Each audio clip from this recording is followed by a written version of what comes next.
For months, the price of uranium have increased. This is a good time to ask an expert his point of view about uranium. Well, right now there are about 441 nuclear power plants being operated in the world. Out of these, they have the modern ones have roughly the size of 1 gigawatt electric power production. There's another part in this equation. It's not enough to have nuclear power plants being installed and ready to produce electricity, but they also need to get uranium to produce the energy in the first place. And when you look at these numbers, then the situation looks much more critical. And I think this is one part of the equation which is usually totally ignored in the discussions on pro and on contra nuclear energy for an entire year. Now, usually one gives these numbers in terms of natural uranium equivalent. And if you give it in terms of natural uranium equivalent, you need about 180 tons per year to fuel one nuclear power plant with 1 gigawatt electric power. Actually, there's one interesting component of it is when you start a new nuclear power plant. So the first time you fill the reactor up with uranium fuel, you need not 180 tons, but 3 times more, about 500 tons. Which actually makes a huge difference when you think of starting a huge number of new nuclear power plants. Well, the production out of uranium mines is concentrated in very few countries around the world. In 2009, it was about 50,000 tons of uranium which came out of the uranium mines. In the years, there was a large increase from the year before, where it was something like between 40 and 45,000 tons. Now, the total uranium requirement, annual uranium requirement under the current situation is about almost 70,000 tons. So there is a discrepancy of 20–30% every year. So where does this extra uranium come from? This is so-called secondary resources. Secondary resources, one has 2 pools of it. One is a military pool, which is actually very large. And one can estimate it's about 500,000 tons, which was accumulated during the Cold War. And from this, about 200,000 tons are attributed to the United States, roughly, and 300,000 tons to the former Soviet Union, so mainly Russia. And then there are these so-called civilian uranium resources, but as they have been depleted very strongly during the last couple of years, it is widely believed that civilian resources are basically terminated now.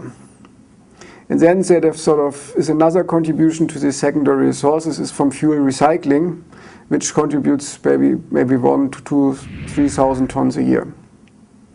So it's a tiny contribution. So now out of these 20,000 tons, which are provided to the worldwide nuclear reactors and distributed in a very half-open system, one finds that 10,000 tons of this natural uranium equivalent come from Russia directly to the US every year. And this contract ends at the end of 2013. So Russia delivers 10,000 tons of nuclear fuel for the American nuclear power plants. They require in total about 20,000 tons every year. So half of it is coming from Russia. And this actually is creating a very particular situation for the United States, because in 3 years from now, they have to find another source for their nuclear reactors. And 10,000 tons, or 50% of their nuclear power plants, so in fact one can say that 10% of the United States electricity production depends on the goodwill from Russia at the moment. Well, it's pretty obvious. The mining today is short of cannot produce enough uranium to operate all these worldwide nuclear power plants.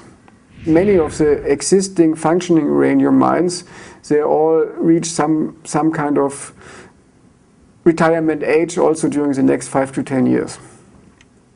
So they're highly productive uranium mines. They eventually run out of uranium to be digged out, and new mines should be opened, but opening new mines is difficult. and the old ones will not be as productive anymore as before. So it's a delicate balance, and one can make educated guesses about what is going to happen. All uranium mines outside of Kazakhstan. Kazakhstan is sort of the new Saudi Arabia of uranium. And all these uranium mines outside of Kazakhstan in the entire world, they basically didn't increase production. Since 10 years or so, they stay more or less at the same level. Even so, every country is trying to, or every mining company is trying to increase production. So what will happen if sort of uranium mining cannot go up as fast as needed? Then some countries cannot fuel their nuclear power plants. And which of these areas will not have the power to fuel their nuclear power plants? Well, in my view, Europe is in the most weakest situation. Why? With no own resources and no secondary resources basically in Western Europe, it has to buy everything from Canada, from Australia, from whatever. Now, this is all far away. So if the United States run into a problem with uranium provision from Russia, well, they will go to their neighbor and say, look, I mean, it's much easier to send it to us than to Europe. And well, the one from Australia, well, I guess it would go to Japan and China in the first place, and not to Europe. Therefore, for you, Europe is not in good position. I think Europe is in a terrible position if one really would look into the details.